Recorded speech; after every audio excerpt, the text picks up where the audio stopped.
Hello, hello, hello, my loves, and welcome back to the Horus Heresy. Now, we are on, I believe it's book 7, this one? Book 7? I do believe, book 7 or 6, can't quite remember the number. But this one's really significant. This one's really significant, Legion.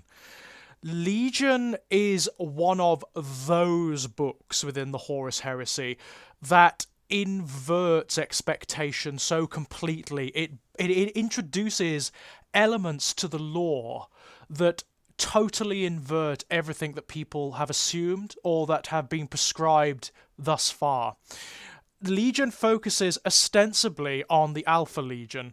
Now, the Alpha Legion were up to this point. People don't seem to remember, but up to this point, the Alpha Legion, yeah, they were the sort of covert operatives of chaos. You know, they were the guerrilla operatives. They worked via sabotage and subterfuge, but they were not as mysterious. You know, that whole air of mystery around the Alpha Legion, where no one knows where they are or what they're doing or what their actual loyalties are, or whether they're sort of like covert loyalists working to burn out chaos. You just don't know.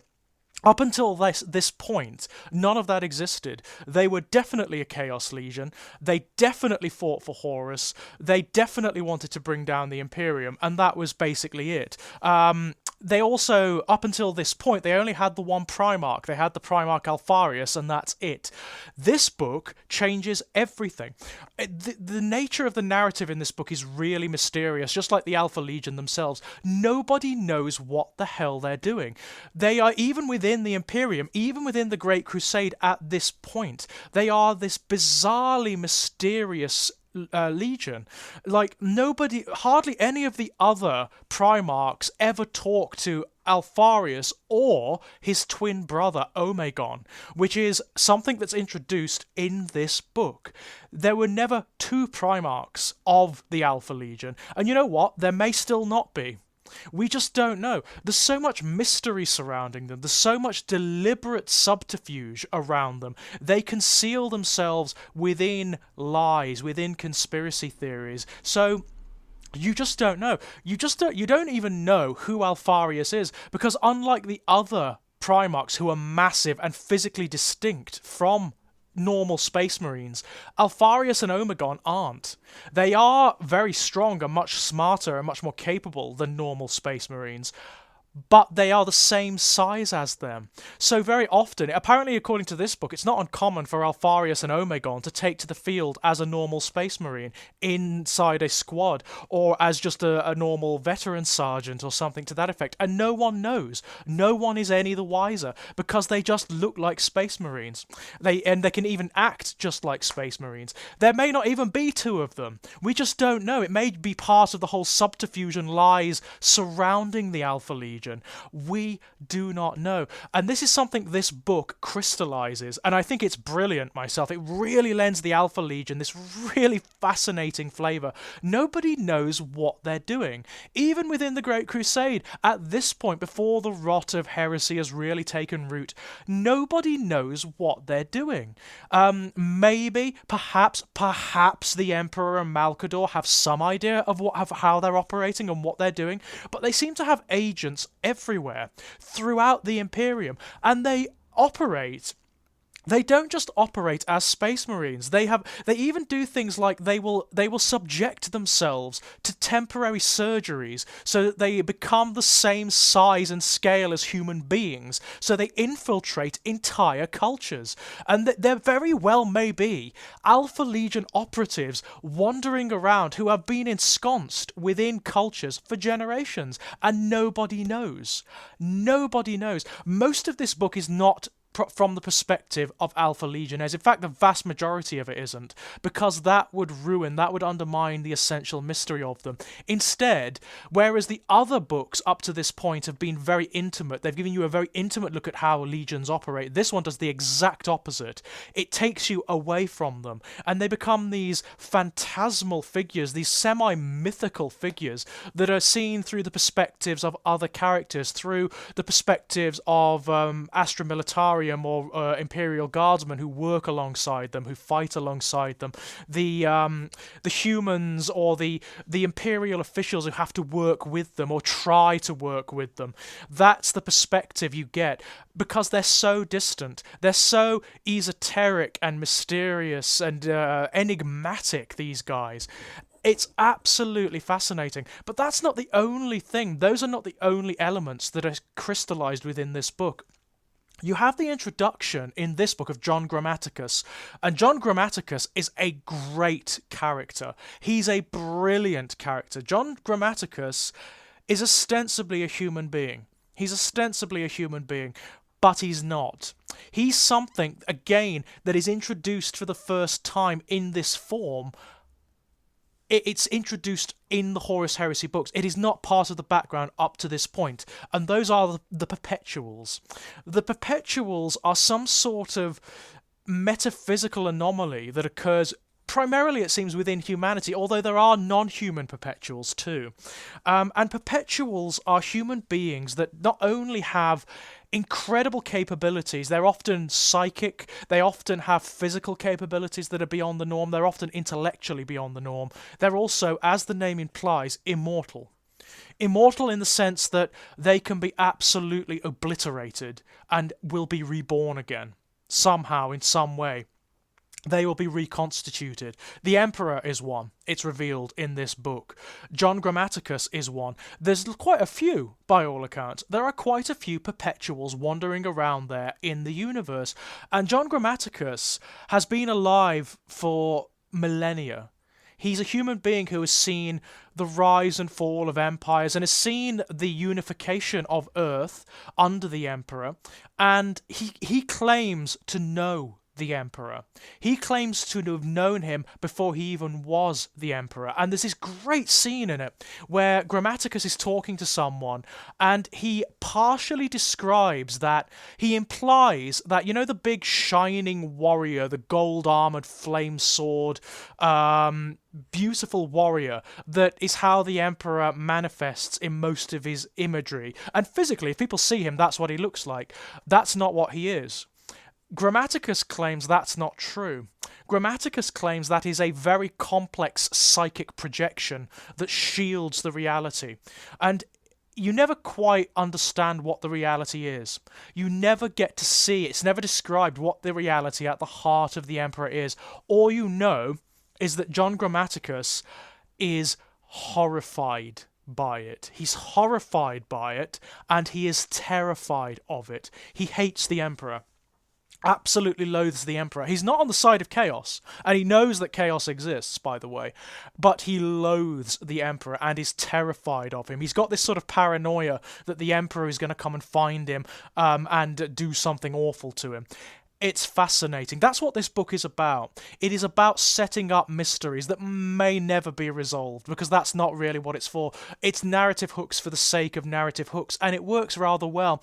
It's a bit more sedate than the other books. It's a bit more distant than the others, because you don't get that intimacy. You don't get those characters that you got in the previous books about previous legions. So you don't get your equivalent of Garviel Loken. You don't get your equivalent of Ezekiel Abaddon. You don't get your equivalent of Saul Tarvitz or of Nathaniel Garrow or whatever. That's not here. It's not what this book is about. It is about establishing some of the core mysteries, not only of the Alpha Legion, but of the wider universe. There's also this other thing that's set up in this book, which is really bloody weird, which is the notion that the Alpha Legion may not be Chaos Worshippers. They may not actually be traitors at all in the clean-cut sense. There's a point where members of the Alpha Legion are surreptitiously brought before this grand council of aliens, of various different alien representatives from various different species. There's Eldari there, there's Hrud, there's all sorts of different aliens. And the reason they are brought to them is because this conclave of alien farseers, of readers of the future, have seen all of the potential futures that are threading out from the heresy. And what they want is the heresy to succeed. It's so weird. What they what they claim is that if Horus wins, then chaos will saturate reality, and it will claim every world. It will claim all of physical reality. Every physical being in the universe will become a mad, lunatic, chaos-suffused abomination. But at the end of all of that, which may take millennia, chaos will destroy itself. It will burn itself out. There will be none of the free will, none of the not free will certainly, but none of the drives, none of the reflections that are necessary to feed chaos. Chaos will ultimately extinguish itself by winning, by its own victory. It will extinguish itself. It will burn itself out. The gods will have nothing to feed on, and the warp will become still. It will become stagnant. It will become empty. The universe will become lifeless. But so will the warp, and that is what they want. That is actually what they want. They want an extinction, a genocide, the like of which has never been seen. And they want the Alpha Legion to help them. And ostensibly, it seems like the Alpha Legion agree to it. Now, it's so hard to tell whether this is the truth, whether the Alpha Legion actually did join Horus because of this, because they actually want chaos to succeed, but because they want it to burn itself out. They are fighting for chaos in order to destroy chaos. That seems to be what this book sets up. However, there are later short stories and installments that seem to suggest that knowledge causes a rift in the Legion. So you have like a division between Alpharius's Alpha Legion and Omegon's Alpha Legion, and it's very difficult to know whether that's the case or whether it's subterfuge, whether it's a red herring, whether it's something designed to lead investigators or the suspicious off the right track. It's very hard to tell, but it sets up this wonderful ambiguity with the Alpha Legion that is never answered. Are they really Chaos Space Marines in the truest sense of the term? Maybe not. Maybe not, which is why, I mean, it does explain a lot of stuff. If they actually are working to burn chaos out, it would explain why in the present day, why they and the Word Bearers have such a profound enmity, and they do. The Alpha Legion and the Word Bearers hate one another, but it's never really succinctly explained why. But that would explain why, wouldn't it? Because the Word Bearers, they worship chaos, and they want its victory, but they want it to achieve a balance with the material universe, whereby there is this eternal sort of kingdom of chaos, in the same way that Christians want a kingdom of heaven. You know, the Word Bearers want a kingdom of chaos. They want it to sustain forever in perpetuity under the rule of the chaos powers. They do not want it to burn itself out. It's actually a really good book, this one. It's one of the more subtle of them. It's one of the less formulaic. This one doesn't follow a distinct formula. It's confusing, it's oblique, it's really rather strange. It sets up a lot of interesting stuff that has, I mean, I don't think much of it has even yet been resolved, to be honest. There are still narrative hooks here that may not ever get resolved. It depends on what's going on with the Alpha Legion now. Do they feel as though... Do the present-day Alpha Legion still feel as though they are working to burn chaos out? Is it not that simple anymore? Has the Legion fragmented into lots of differing philosophies, where some of them legitimately do serve chaos, where some of them are still following the old agendas of the Legion?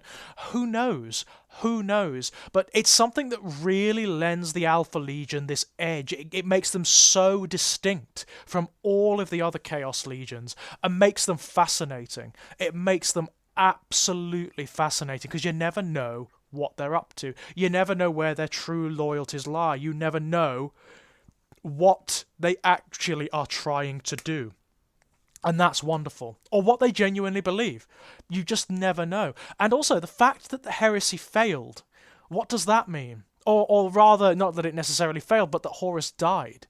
What does that mean? Does that mean that the Alpha Legion failed? Does that mean that this conclave of aliens failed, and that now the universe is actually doomed to the saturation of chaos?